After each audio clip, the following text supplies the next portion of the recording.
1 year ago, I packed a bag with two good friends and set out on an adventure.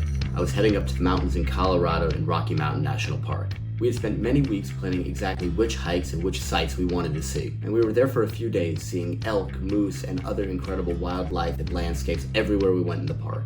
On our third day, we decided to push ourselves and hike into the tundra, and this is an ecosystem that's so different from all the other ones. It's a rugged part of the park that's at such a high elevation that you're in what's known as being above the tree line, meaning it's so cold there year-round that trees don't get an opportunity to grow. Even though we went in the middle of summer, the winds on top of the mountains were so strong that we had to bundle up as if it were winter. As we were hiking through the tundra at about 12,000 feet of elevation, we felt that every single step took just a little bit more effort, in that the air was so thin it was harder to breathe, and we felt the winds on top of the mountains throwing us in every different direction. We eventually came across an overlook at the end of our trail, and this was a really cool opportunity to see the landscape from truly a bird's eye view because we were so high up. My friends and I stared in awe at the sheer ruggedness and beauty of the landscape as we tiptoed closer to the edge, trying to get the best views possible. We took turns taking photos of each other and navigating our footwork and balance so that we could truly capture this once-in-a-lifetime landscape.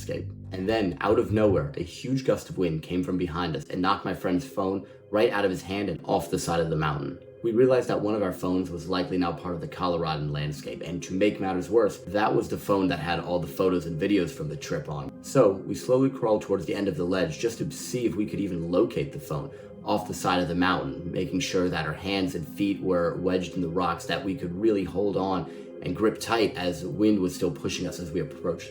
We wanted to see if we could even see where the phone went, if we could locate it and get some idea of what even just happened. And then, to our surprise, we saw that the phone had actually only landed 15 feet down from where we were, on the singular rock ledge, before the mountain just totally plummets another 100 feet down. So of course, we look at each other and realize we only have one option at this point.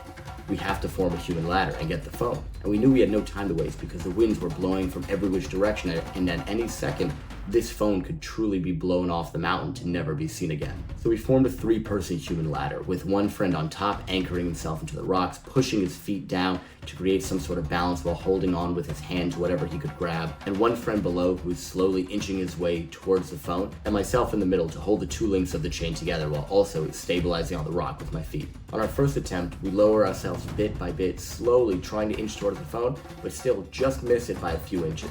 The three of us all look at each other and think the same thing. Man, I don't know if we should really be doing this. Maybe we should just cut our losses and climb back up. We'll leave the phone and that'll be a story for another time. But we decide to gather ourselves, re-strengthen the ladder, and slowly inch and crawl our way towards the phone for one more attempt. We slowly move towards the phone, each person moving bit by bit. The top person moves first. He adjusts, that way he has some room to let the middle person, myself, down, and then I have some more room to let the bottom person down so he can try to grab the phone. And then, after what felt like an hour of crawling towards his phone, bit by bit on the side of this rocky ledge, my friend at the bottom, he's able to grab the phone with his fingertips, and the day is saved. The most interesting part of this story isn't actually that we saved the phone. The most interesting part to me is the fact that even a year later, this random story from the trip that we totally didn't expect sticks out so vividly in my mind as one of the highlights and pinnacles of our experience in the Rocky Mountains. And I think there's a few reasons why this story is so potent to me, and it's because the story really encapsulates different life lessons that I felt I learned in the Rockies.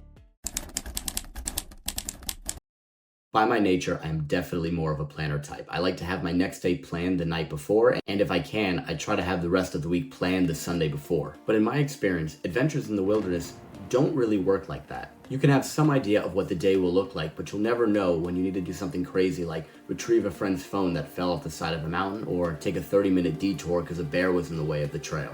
But the point is, these detours aren't a bad thing. In fact, they're often the most exciting and memorable parts of the entire trip. In short, learning to appreciate the unexpected is super valuable. The next thing that sticks out to me as such a valuable lesson from the trip is